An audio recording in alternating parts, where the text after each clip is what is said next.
Hey guys, it's Mike.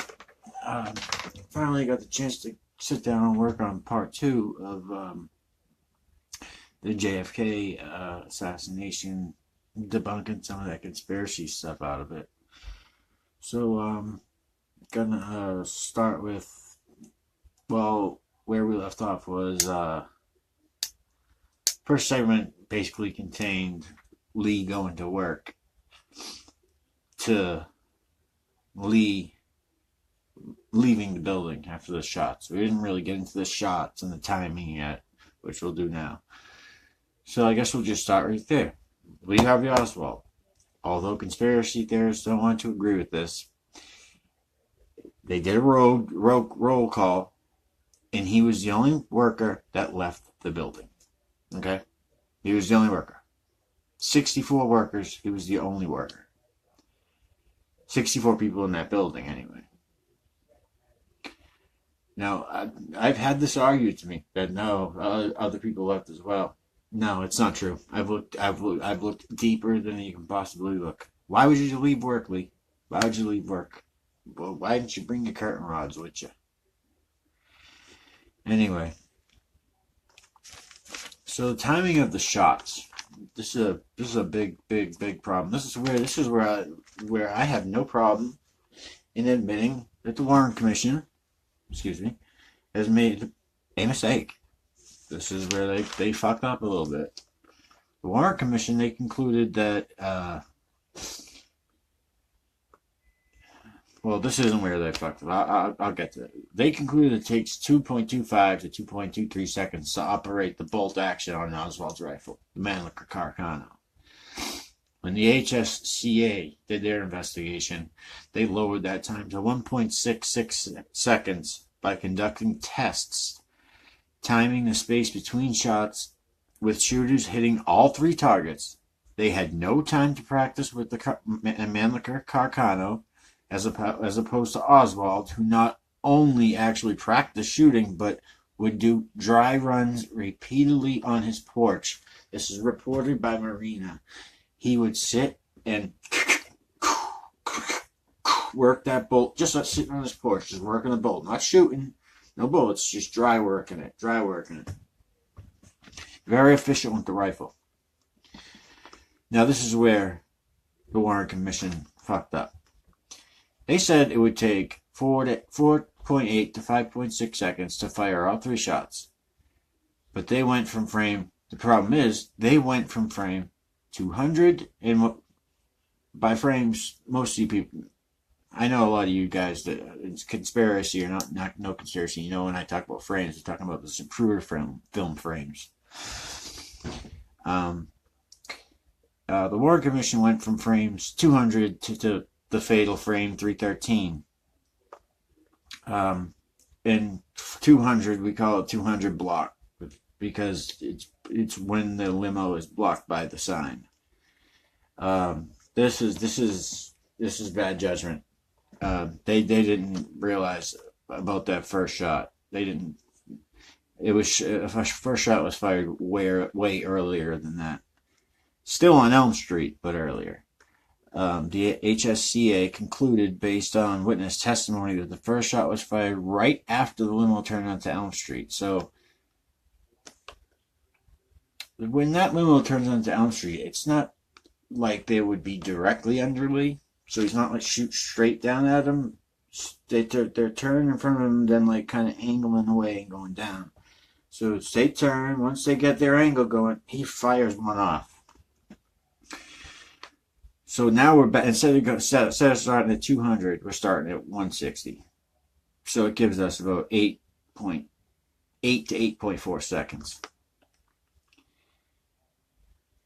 Beale Frazier, Howard Brennan, Barbara Rowland, Royce Skelton, Neva Hine, Virgil Rachley, and driver Bill Greer and Conley all said the first shot was right away. So it confirms that stuff. Note that the first bullet was already in the chamber, so he didn't have to work that bolt anyway. Frame 160, you can see it. She watches the proof film, and I've seen a documentary where this has been pointed out before. Um, there's a little girl. Her name is Rosemary Willis. She is running alongside the limo to look to her right as the present. She's on the south side of Elm Street. She's running along the limo, watching it go down, and then something. We don't hear anything on the Zapruder film, but she hears something in real life and just stops running and just turns around and just kind of looks back, maybe looks up, I don't know. But she definitely turns around, looks backwards. She heard something from backwards.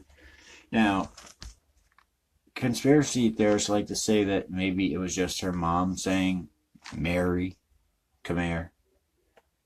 Possible.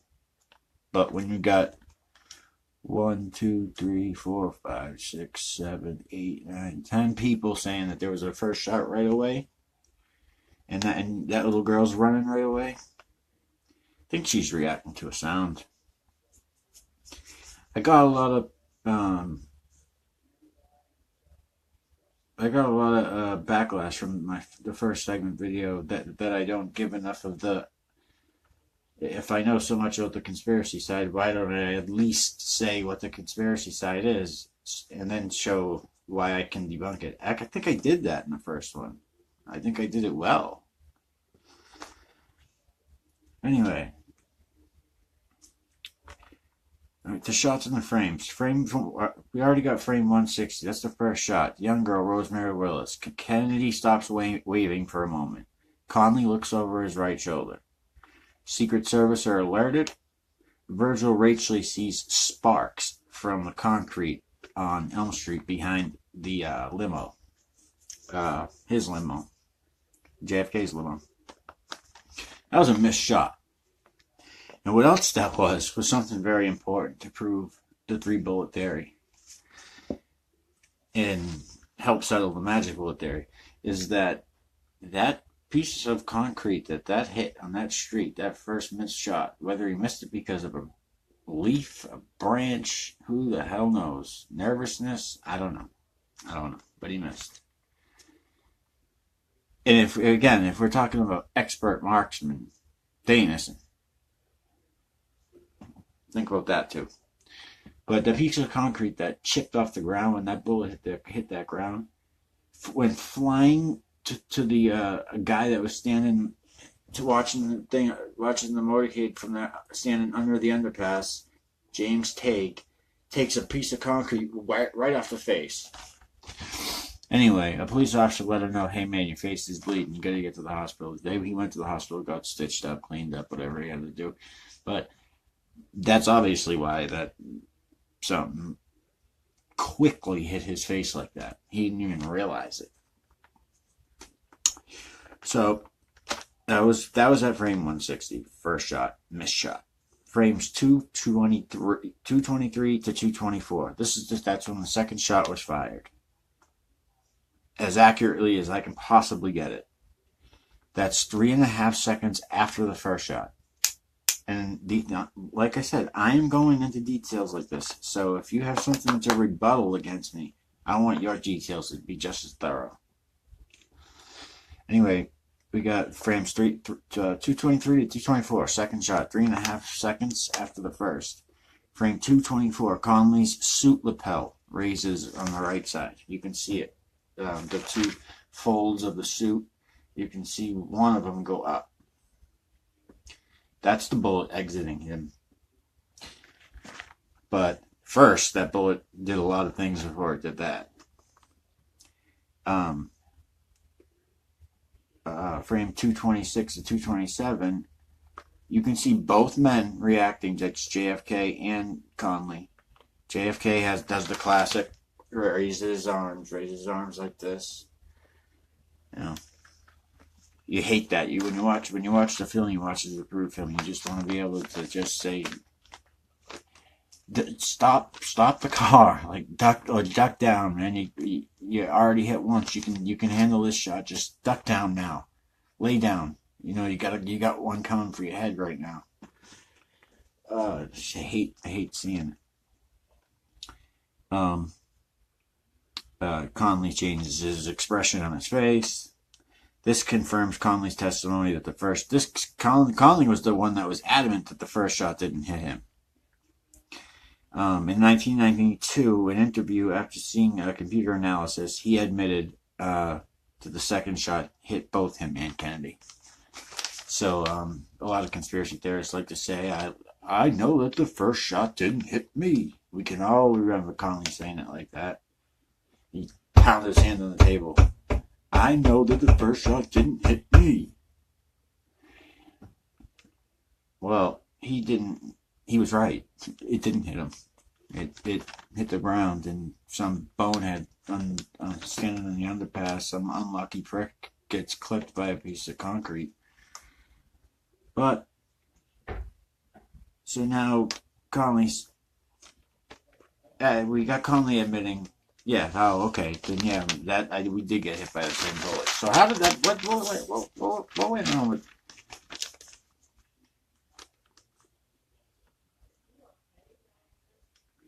Whoa, what went on with that shot? Okay.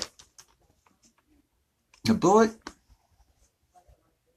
Okay. We've got the man Carcano. It has more velocity, power, 2,000 velocity power, which is higher than the firearms that we were using in our military at the time. It's a full metal jacket that's 3.5 millimeter. The bullet passes through Kennedy's neck and exits his throat, like right there. So it's coming from down, exits that, goes straight to Conley's back, because Conley's turned like this, so it goes in his back and out of his, well, my nipples up here, his nipple, right under his nipple.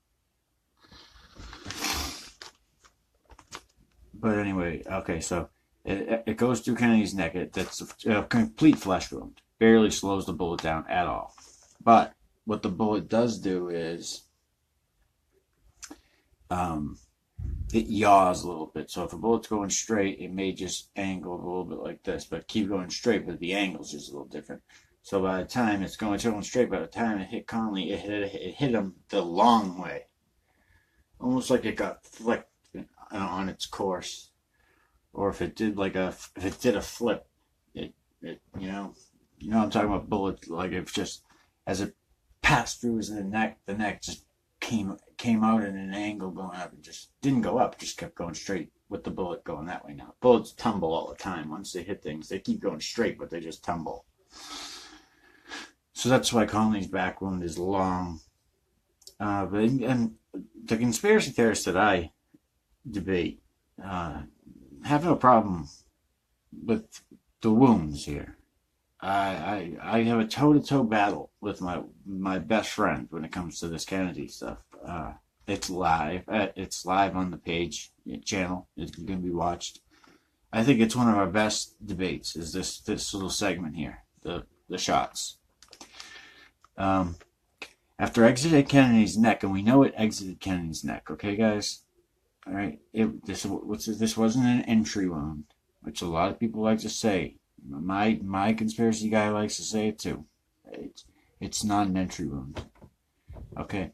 His shirt is ripped, and his tie is ripped. It blew out his shirt and tie. Unfortunately, we couldn't examine those wounds because doctors at Parkland, rightly so, used it as a tracheotomy to help the president breathe, because he was still breathing. But definitely going to die. I mean, half his brain was blown out. I don't know.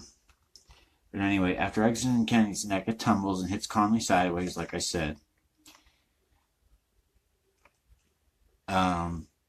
It only strikes a glancing blow to his rib, likely flattening the bullet a bit, and exits under his right nipple sideways. The bullet then enters the right wrist backwards, shattering bone, and exits with just enough speed to penetrate the thin layer of skin on his left eye. Okay, so there's magic bullet. There it is. It comes out of Kennedy's neck. Come out of Kennedy's neck. It goes like up like this. Flat line through Conley's back. And when it's in there, it must scrape alongside a rib. Shatters the rib a little bit. Exits backwards. Still going straight down an angle, perfectly straight. All aligned from where Oswald was. Because Kennedy's sitting up higher, and Kennedy's sitting more over towards the sidewalk. The bullet lodges into his wrist. It goes through his wrist. That's where it hit some bones. That's where it got a little bit more damage. And then it was just nothing even to compliment on. It just lodged itself in the skin. The first layer of skin, very easy to pull it out. It probably just, my opinion is it fell out right away. It was probably in the governor's pants when they cut them off. And that's how the bullet fell out, and they just didn't know it. That's when CE-399 was found. But anyway, let's talk about CE-399, because people say it's pristine. It's perfect condition. No. No, it's not.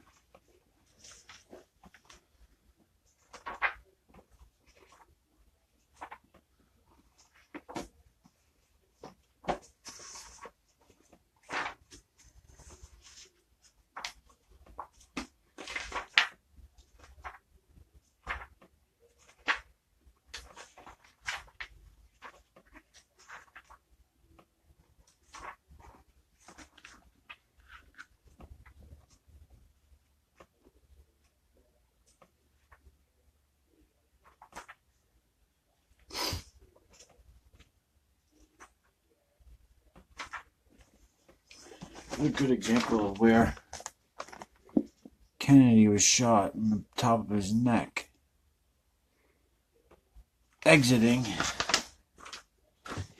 his throat. That's all torn up after the tracheotomy.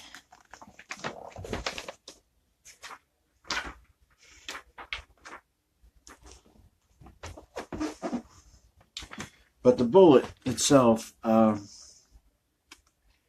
it's not pristine at all.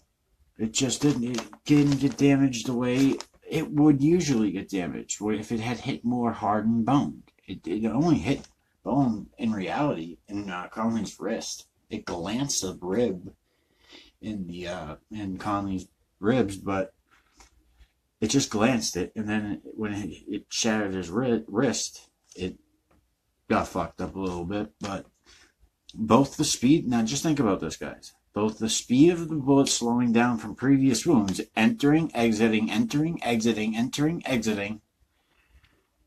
Both the speed of the bullet slowing down from previous wounds and the fact it only fully connected to bone once in Conley's wrist is the reason it isn't badly damaged. Conspiracy theorists claim there are more fragments in the wounds than what's missing from that bullet, CE-399. Let's see an example of that, okay? A regular 6.5 millimeter Mannlicher Carcano bullet, average weight of 161.2 grains. CE-399, aka the pristine, aka the magic bullet, stretcher bullet, weighed 158.6 grains, which is 2.6 grains less.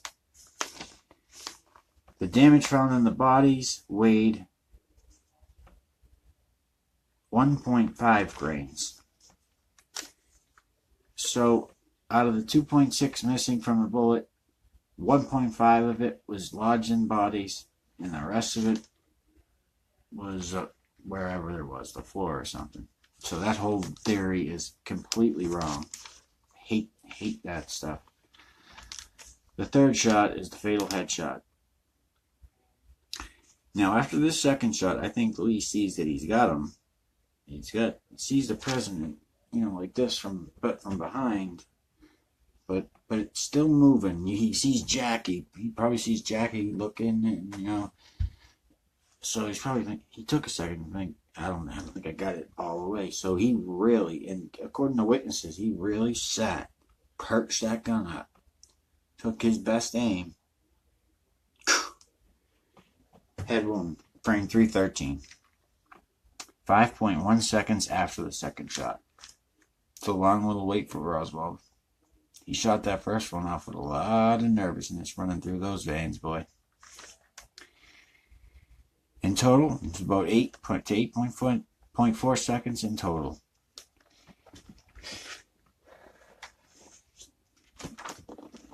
This is what it does to his head. That's where it enters. That's where it exits.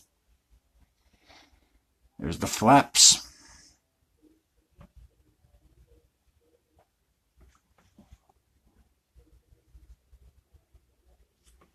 Okay.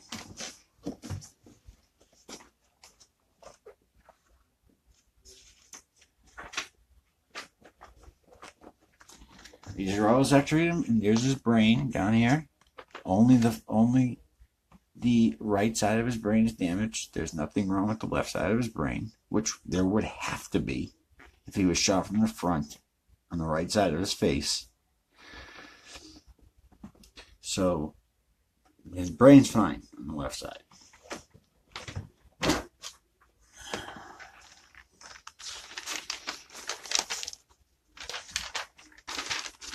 It enters his head on the upper right side, or like the rear side of his skull, upper right rear, and exits on area just above the brow line and below the right hairline. This causes 1 to 2 massive flaps of scalp to hang open upon the blowout of the exit. This is what we see in the Zapruder film. This is what I say a lot in the first film I did. Just watch the Zapruder film. It tells the whole story. You see the exit, you see the blood in the exit explosion, because the explosion is the exit, folks. Let's get over it. I mean, since when did you see someone get shot at the entrance is the explosion? I mean, unless you're trying over a shotgun right up front. The exit here is an explosion. He hits him here. The combustion of being in the skull, just on its way out, it's still so high up in his head. It's still great. The pressure is all there. When that thing opens up, that bullet comes through. Those scalp bones just and flap, and that one you see just hanging down right here. And other one's over here. This one's just hanging down. It's right in the friggin' video.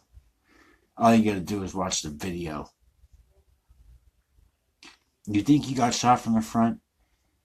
You watch that video and you tell me if anything happens to the back of his head. That is the biggest thing with this whole friggin' frontal shot.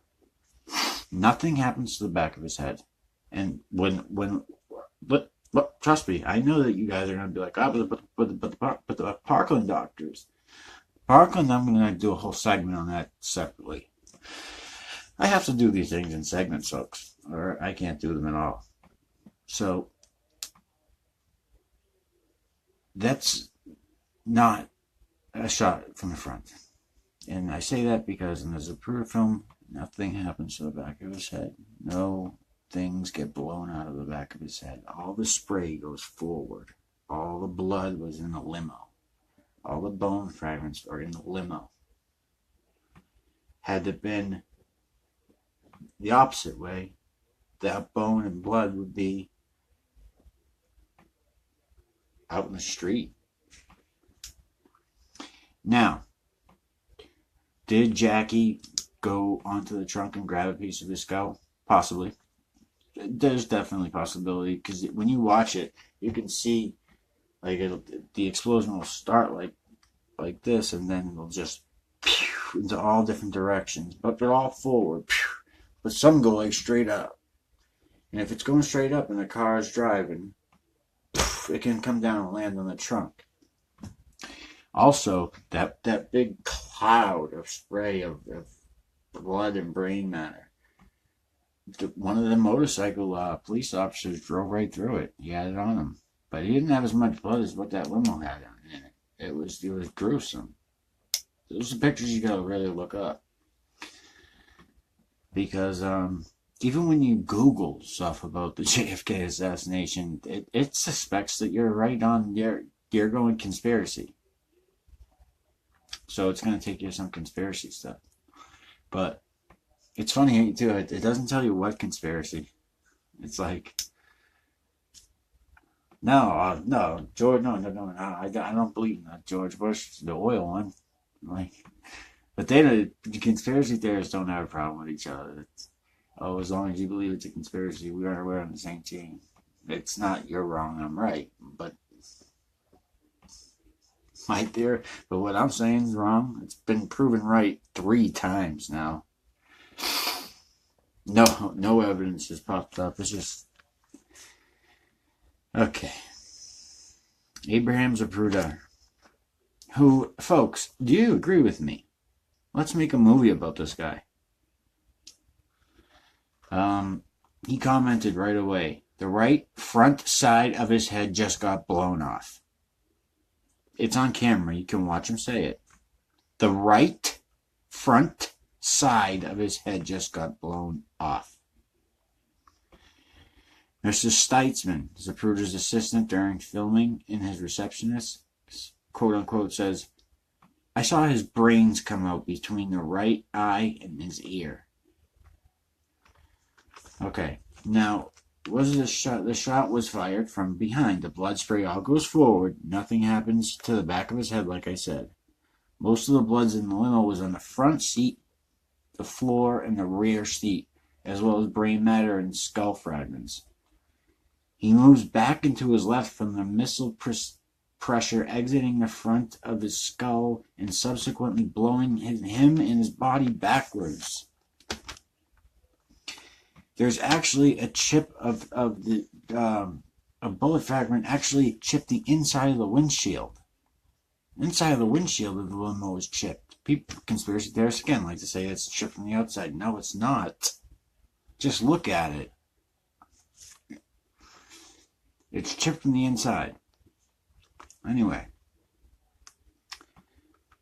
Okay, so now here's the undisputable proof about the shot from behind. 6 by 15 millimeter hole in the rear upper portion of the skull. Okay, we're going to say it's the entrance of the skull. So that's the hole. Boom. So inside here is inside his head. So it comes in. Along these edges on the inside of his skull, as opposed to these edges on the outside of his skull, these edges will have a rounded off edge. It's called beveling. It went in this way, so it's almost pushing that skin forward, like that, kinda. All the way around, though. All the way around the whole shot. Pushing matter forward and down. Bone dense. And we have complete, clear indication of that on the entry hole. The exit has beveling on the outside of the surface, near the brow line. This way. Oh, my camera does that backwards thing. I hate it. I don't know how to fix that. If you guys know how, let me know. Okay. All minute missile fragments lay back to front in his head. The trajectory of the fragments in his brain, they lay back to front. Not front to back. And they lay on the right side of his head. Nothing on the left side of his head is damaged. If there was a grassy knoll shooter, the left side of his head would have to be damaged. Now, in that case, if it indeed had to be damaged, your only next option as a conspiracy theorist is to say that the body was altered on the plane or something like that, because that's another big conspiracy, and I'll cover that in a different section too. We just gotta do one section at a time here. I mean, so the beveling on the skull, you have to, don't just take this as me just saying this. The beveling on the inside of the inside of the entrance wound, on the inside of the skull, and the outside of the exit wound, and the outside of the skull, indicates a shot from the rear. It proves a shot from the rear. All the missile fragments going back to front proves a shot from the rear. Coagulation necrosis of the tissue near the entrance wound also indicates an entry only. The tissue, when that hole was opened up, that tissue necrosis, it almost like dies quickly because of the heat of the bullet. Coagulation necrosis, the blood coagulates, gets thick. Necrosis is like necro, so it's thick and destroyed. It means immediate impact. Something hit immediately there. It's not an exit. So the conclusion. Dr. Vincent Gwynn of the HSCA, an expert in neutron activation, analyzed bullet fragments found in the limo and the wounds and calculated all were from only 2 Carcano bullets that were 100% fired from Oswald's Mannlicher Carcano, to the exclusion of all other Mannlicher Carcanos or rifles in general on this planet, to the exclusion of all other weapons on the globe.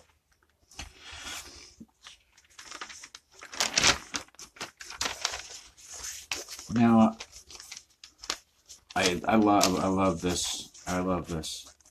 We'll go back to the magic bullet for a second, because what they think is, they think that they placed that bullet.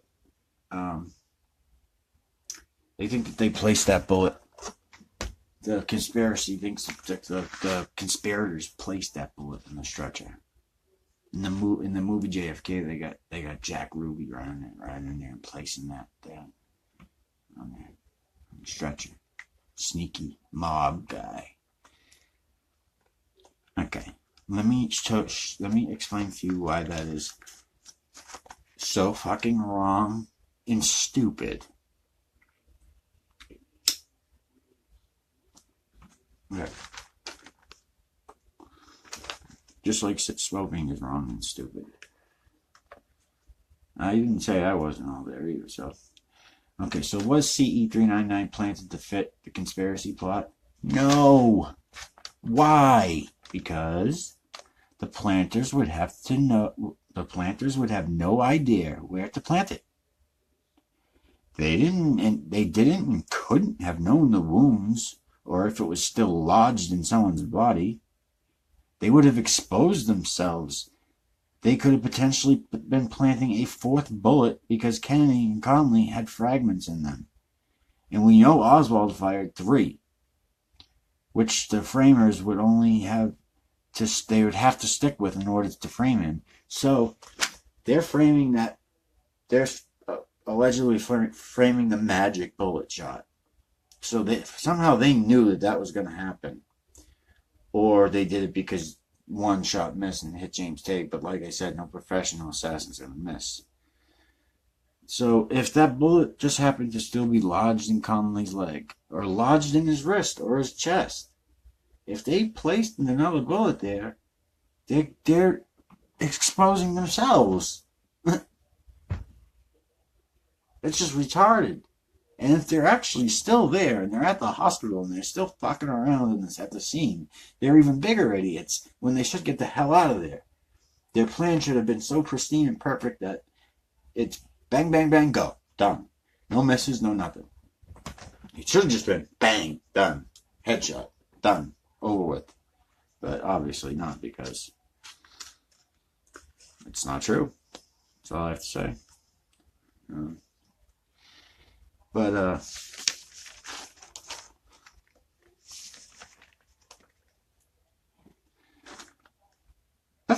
suppose it was a grassy knoll shooter. Okay. It is the most absurd spot to place a shooter. If the conspirators wanted to frame Oswald, they wouldn't have fired from so many angles because the ballistics and wounds would show they didn't come from Oswald. Get it? They would have to be firing from or very close to the trajectory angle Oswald was firing from, because ballistics analyzation would show which direction the bullets came from.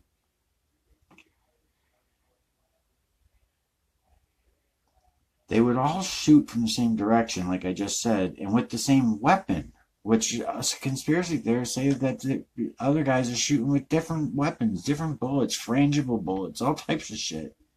No, man, nothing like that's going on, guys, man. Seriously. Plus, the more the shooters, the higher the likelihood of being caught. Solid evidence is no one saw anyone with a firearm, besides the witnesses that saw the one up in the 6th floor, easternmost window of the Texas School Book Depository, Lee Harvey Oswald, firing 3 shots. They didn't see it. I guess we could say they didn't see him clearly until the very end, but Gene Hill and Virgil Hoffman came out with the story 15 to 20 years later, but this directly contradicts his original testimony. That's just bogus stuff. Lee Bauer's original testimony had perfect view behind the knoll, said he saw no one. Deputy Eugene Boone ran back there right away. He was the guy that ran behind the grassy knoll, searched all over and found nothing. The flower bed was recently turned over and there were no prints. This contradicts S.M. Holland's testimony that he saw 100 footprints, then later tells conspiracy author Hosea Thompson that he saw 400 to 500 footprints. He has no corroborating witnesses. His story has changed multiple times. He said he found no one back there. The shooter basically vanished into thin air, leaving behind no evidence. Every one of the pathologists who examined the president's wounds and x-rays of the wounds, even Dr. Cyril Wecht, who I actually like. I think he's a colorful guy. I think he's hilarious, even though he jumps on every conspiracy he possibly can. John Benet Ramsey, Kurt Cobain, who probably Martin Luther King. I don't know. I know he's on those first 2, though. He loves it. Dr. Cyril Wecht concluded that there was no entrance wounds to the front or right front of the president's body, eliminating not only a grassy knoll shooter, but a shooter anywhere in the front of the president. All eyes would be facing the shooter. Now, as far as the Cyril Wecht thing, he's changed so much with this stuff here. This was his original analysis, but once he's seen that you can make money with the conspiracy stuff, this was his first one. He went nuts and started saying they had walkie-talkie watches and they calculated it perfectly and there was a frontal shot. That's just bogus, but I still like him. All eyes would be facing the shooter. This is why Oswald didn't shoot from Houston Street. When the limo was coming towards Elm Street, turn onto Elm, he could have shot him right there. He could have nailed him right there. In the face. He didn't want to do that. Everyone's looking at you.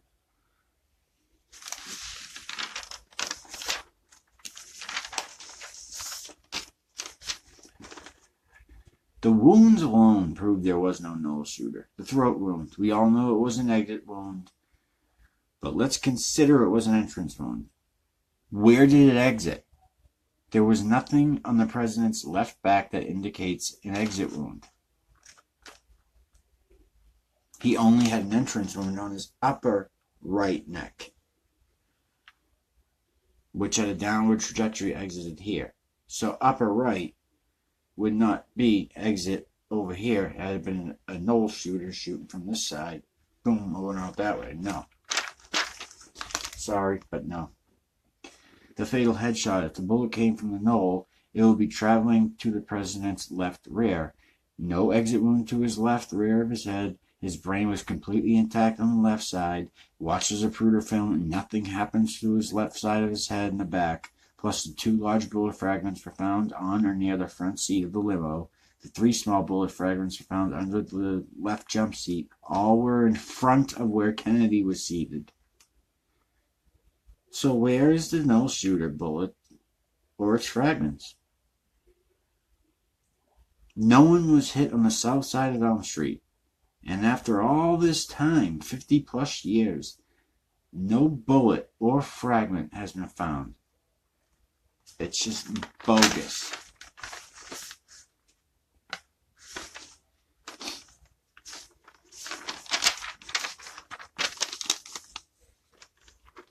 Here's an interesting point to consider. What if an observer was standing where the sniper was supposed to be? Or even close to that location? See Muhammad Ali behind me, over my shoulder? What if that's the shooter and I'm just standing right here? A limo's passing in front of us. Does he move? Does he tell me to move? No one was told to move. There were people standing there.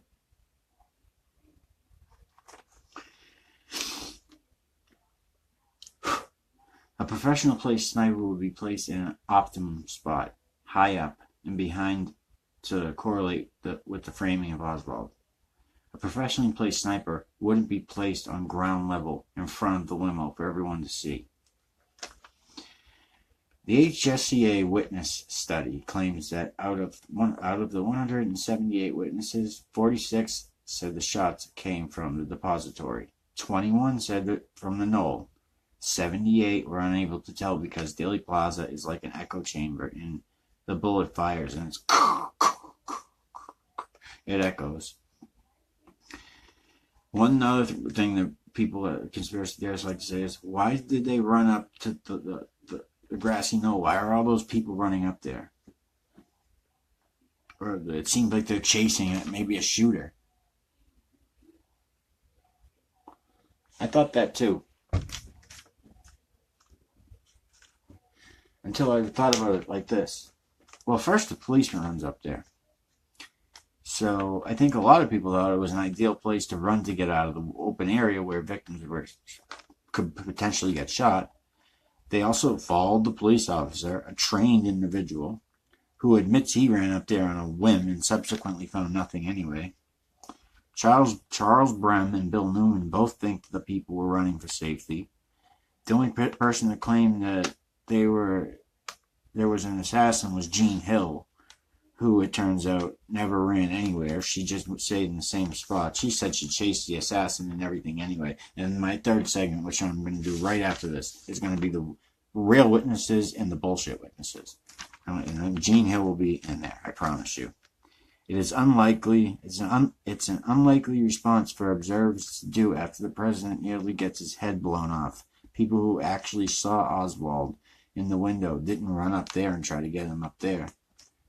I mean, you wouldn't run at a guy who just blew the president's head off. He has no problem blowing your head off. They didn't chase a guy. And if they chased a guy, a lot more of them would have said we were chasing a guy.